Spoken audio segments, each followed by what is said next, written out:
Have you read Exodus 21, where God gives instructions to Moses about slaves? Is that New Testament? No. Why does it matter? Well, then why are we talking about? We're talking about Jesus and his moral character. No, sir. No, sir. No, sir. No, sir, no, sir, no, sir, no, sir. You don't get a New Testament without an old one. You don't get a Jesus without the 10 Commandments. Are you throwing out the 10 Commandments? Are you throwing out Genesis? Are you throwing out Exodus? No.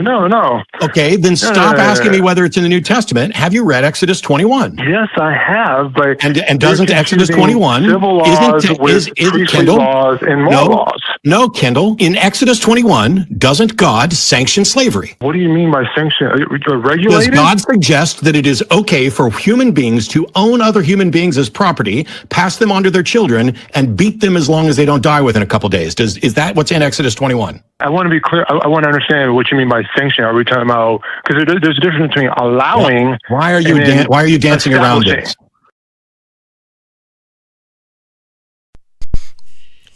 All right, this is True News 365. Thanks for joining me once again. Today I want to respond to Matt Dillahunty on his video where he mentions Exodus 21. And he's talking to, obviously he's speaking to someone. Have you read Exodus 21? Where Christian, but the brother wasn't really ready for his response. And so Matt Dillahunty pretty much had him cornered based on his lack of understanding. Of course, Matt Dillahunty is going to make it seem like there's no real answer to the issue, but it was more than obvious that he was speaking to someone who wasn't prepared to answer him on the issue of slavery as seen in Exodus 21.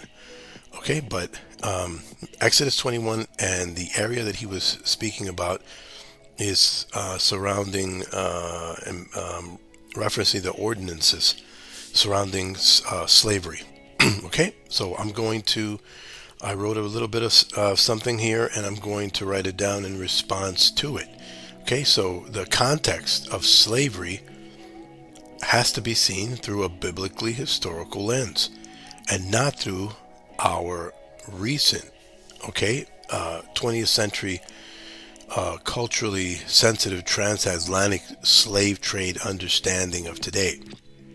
The slave trade continues even today around the world, but it also has its variations and differences with the one that we're familiar with in the transatlantic slave trade. Not all slave trades movements are the same. It's a deplorable phenomenon that's an economic system for evil people, and it's done also as means of inflicting control in targeted population for exploitation, coming and lacking human sacredness. It's demonic and evil and straight from hell. You can't say enough bad things about it, but it's a reality, and in many cultures, ethnicities, and people groups have had and continue to participate in this evil, even seen today as slavery. Okay, so today atheists and secularists like Matt Dillahunty like exploiting this cultural sensitivity which still looms over our national history, because the Bible accurately and historically records the reality of the existence of slavery. But they want to try and impose a false narrative about motives and immorality upon the God of the Bible, and the only way they can do that is by taking a ahistorical interpretation of Scripture, which is opposite of what has been believed for thousands of years. The only people they fool are those who are ill-educated on the matter. But it's ironic, because the atheist cannot ground logically why slavery is even wrong without borrowing from a worldview which states that it's intrinsically and objectively and universally wrong because of a non-changing or objective standard of morality. The so-called atheist doesn't stand on a worldview which argues against injustice or immorality on a level other than his or her arbitrary and or relative standard. Why does it even matter to Matt Dillahunty that humans abuse each other if, as he believes, as a so-called atheist, that we're all just stardust ancestors of fish? Okay? So, and primitive life forms. They are the first to say there's no objective morality, and yet they have the most inflamed responses to morality. They are expert and constant virtue signalers.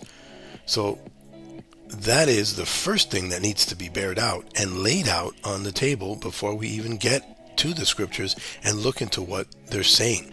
The person calling themselves a so-called atheist has given up their right or their ability to complain and define what is good and evil if what they consider right and wrong is just something that is based on an arbitrary opinion of theirs, which is not universal to anyone or everyone. Okay, so if we look at Exodus 21, okay, so God took a time in humanity when human slavery was prevalent. Remember, because of the fall of man. All of this happened because of the fall of man. What happened after the fall? Murder, evil, injustice, rape, abuse, corruption of the heart. So goes the narrative of the Bible, which starts in Genesis. Christian ethics always forgets this important part, Christian critics always forget this important part of biblical narrative in order to criticize the Bible and Christianity. But if you start from the biblical narrative, starting from the fall of man, of which they themselves are exhibit A, they would answer a lot of their own questions.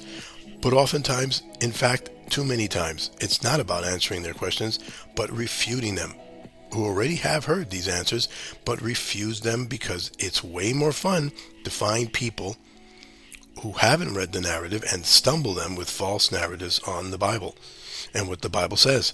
So, in ancient times, during famines and consequences of war, slavery was on earth, as it has never stopped. It continues being on the earth because we're still fallen as humans. The restoration promised in God's word hasn't yet taken place. This was before part-time jobs at Walmart, malls, industrial revolutions, and internet side hustles, as well as passive income opportunities. Okay, none of that existed back then. Okay, again, we must take a contextual approach to this if we're going to be honest and scholarly. While there are ugly and evil experiences surrounding slavery, death, rape, conquest, pillaging, and slaughter, people would sometimes sell themselves into slavery in order to survive. This, for many people in the modern day, is too much to fathom. But God created boundaries concerning the already existing reality of slavery in a fallen world and required his people to apply these laws for the protection of his people in everyday life.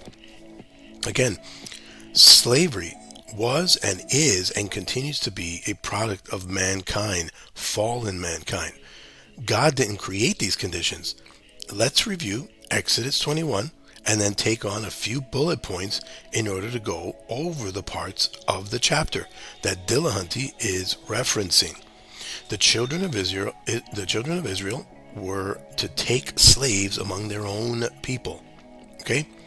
A man can sell himself and his family into slavery if he needed to.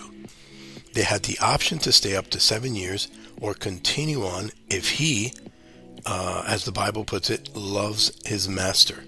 Okay? Right there you have to recognize and ask the question, wait a minute, what kind of slavery is this? A slave falls in love with his slave master? What? You can stay or leave within 7 years? They have choices. They have protections. That's not slavery, or is it?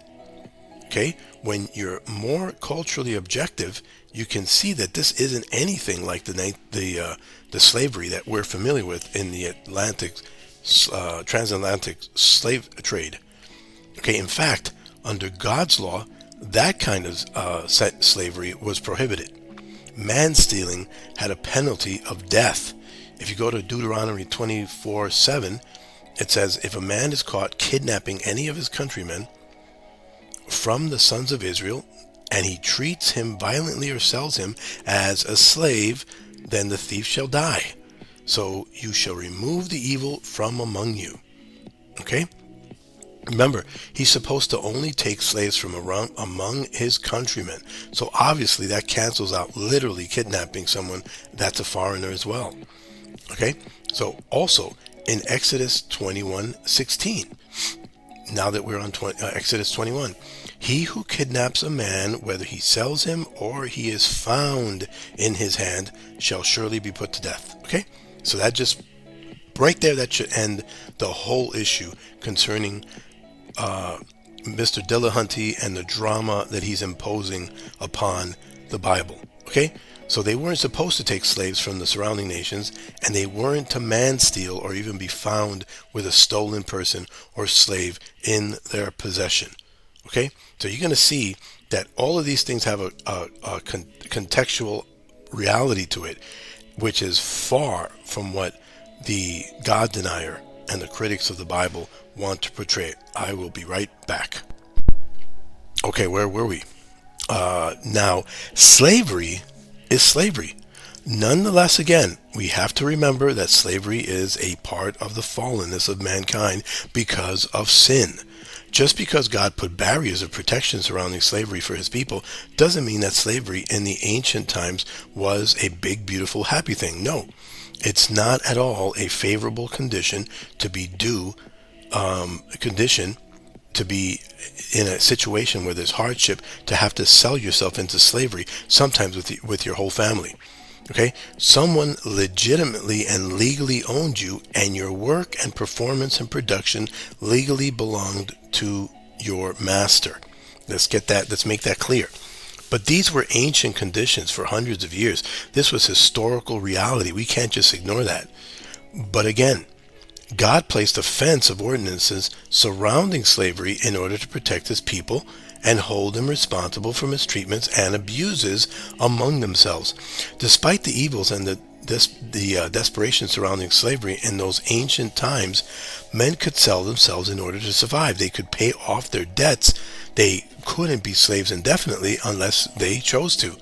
God's law prevented and discouraged that a master would abuse of his slave, in that if a slave and master didn't get along, the master couldn't just beat his slave like Mr. Drama Dude Matt Dillahunty here is trying to characterize. Because if the master disabled his slave, the slave could leave without paying back his debt. Okay? So I would immediately have to say that I admit that the harder verses here are verses in Exodus 21 are verses 20 and 21 and verses 26 and 27. Okay? So in one verse, which I admit seems ambiguous, while it says, if a slave is beat but gets up after a few days, on another it states that if he injures his or her eye or even knocks out his or her tooth, the slave could leave, owning the master nothing. So then what is it? You can beat him without penalty if he gets up after a few days, or you can't beat him because you can injure or handicap him or her. Okay, so let's read it.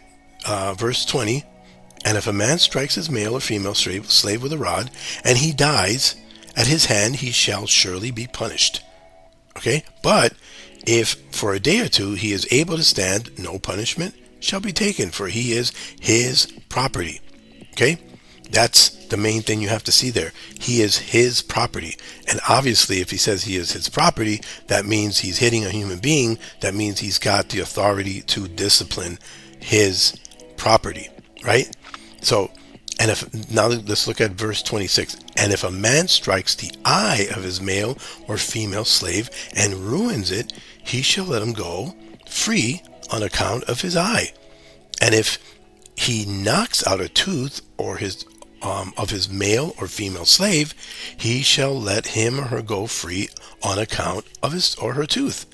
Notice how in this chapter, it's not just speaking about ordinances concerning those who are slaves, but it's also concerning other possessions like a man's ox, and it speaks of interrelations with other people and conditions that take place with people. This is like, you ever heard of the expression keeping it real? But this is keeping it real of what things that happen in life. We know these things happen, right? Okay, with regard to interrelation, getting along with neighbors, getting along with people in your house. Okay, these are things that concern these people in this ordinary life of theirs. People dealing with people and judgments concerning what they own, their possessions, what is fair, and how to settle disputes among neighbors, if you will, right? Okay, so how do you know someone would want to take the chance of injuring his or his slave so that they could take away their production, or not care enough so as to nearly kill him or her? Let me ask that again. Okay, how do you know someone would want to take the chance of injuring his slave so that they can take away their production, or not care enough so as to nearly kill him or her? Right? So what is it? Are they going to beat them because they could, or are they going to take the risk of losing the paying off of their debts by handicapping their slave? Okay, so because it also says if the slave dies, the master must be punished himself. So what kind of punishment? It doesn't really say, but two things we have to concentrate on here. Okay, number one, the slave is indeed the master's property. He can discipline his slaves if he has to. And the slave is part of his property and his production, so that he's protected as a slave master, as an owner, because his slave is important to the owner's income and livelihood. So they too have to survive in this warped economic system. Okay, number two, you're not encouraged to handicap the slave, or you'll lose money and your possession in the process. Okay, the slave could leave without paying off their debt, which is the protection for the slave. So number one, you have protection for the owner, master, and number two, you have protection for the slaves. Okay, so number three, the fact that if the slave doesn't die after being disciplined might seem to be a protection towards the master, perhaps from the slave being disobedient to his master. I mean, that is possible, isn't it? As there doesn't seem to be any other protections listed elsewhere for the masters. Okay? In the New Testament, Jesus states, slaves, obey your masters. So it's an issue of obedience, right? Which gets you seeing that even within the first century, during Jesus' day, slavery was still a thing. And God's rules and ordinances surrounding slavery were still in place. The same way, the Lord encouraged that masters not be cruel. He encouraged slaves not to be disobedient. And it helps to then see this in reference to Exodus 21:21, demonstrating that masters had a right to discipline their slaves if needed, and it states because they are their property for those 7 years. Mind you, 7 years. So obviously, if the slave doesn't want to stay there, the slave can leave after that time. This is contractual, and it involves what belongs to the master/owner. The slave is the one who subjects themselves in this economic contractual situation, which isn't even in that system something that is favorable. Slavery is still slavery, but God added provisions and protections surrounding a mess which mankind had created for themselves in their disobedience to God. Okay, now let's get to women slaves, okay, which is covered also in this chapter. Women slaves also had plenty of protections. They couldn't be sent away alone like that of the male slaves. If this master changed his mind about his female slave, he had to have her redeemed back, and can't just sell her off to just anyone. Okay, if the master married her off to the master's son, she, the slave, would have to be treated like a daughter. She's no longer treated like a slave, she's treated like a daughter. Okay, that is per verse 9. Now, does this at all sound anything like the slave trade, okay, that people are always talking about? Okay, no. If the master divorced his wife, he couldn't stop caring for his female slave or providing for her needs under his home, or let her go on her own. Okay, you can see that under verse 10. Okay, well, that's Exodus 21. Okay, please hold. That is Exodus 21. Nothing is hidden within the truth, but those who aren't very truthful try and use these truths to paint their own false narrative of the truth, context of biblical history. And they'll go down for the dishonesty that they put out.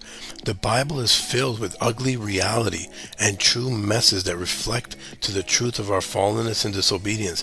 Ironically, those who pretend they have no sin want to hide their sin and deny their sin, but criticize sin. That's what Dillahunty does more than anything in his critique. Using false narratives of the Bible, he simply helps us zero in on his dishonesty, which aligns with the very fallenness we see in the Bible. Because the Bible is a true account of our sin, and if we deny our sin, you align yourself with the ugliness that's seen reflected by humanity, even within the Bible. Overall, what can we say about that? Slavery, why didn't God end slavery? Stand by, I'll be right back. So, oftentimes people ask the question, why didn't God end slavery? He actually did, not long after, the transatlantic slave trade here in the West, He actually did. For all those that are sensitive about it, and it was a truly tragic and disgusting thing that happened in the shadow of our history, right here in the West, by means of the influence of Christianity, when it pricked our hearts hard enough that those who had God's justice in their hearts said enough is enough. So Christ did end slavery in the West, and wherever there's slavery that continues on today, you'll notice there's no Christ in people's hearts, and the leaders aren't making the true God their God, and so sin and slavery remain on the earth. The same way the slavery that God mentions most in the Bible is a slavery to sin. We have all sinned. Because we can't be freed from our slavery to sin, we won't be able to free ourselves from the slavery of men and women, or enslaving ourselves, right? And God proved that with the influence of Christianity in the West, these things, there can be changes. Man can have a change of heart, and true advancements and true blessing could happen on the earth. Well, thanks for listening. I appreciate it, and until next time, God bless.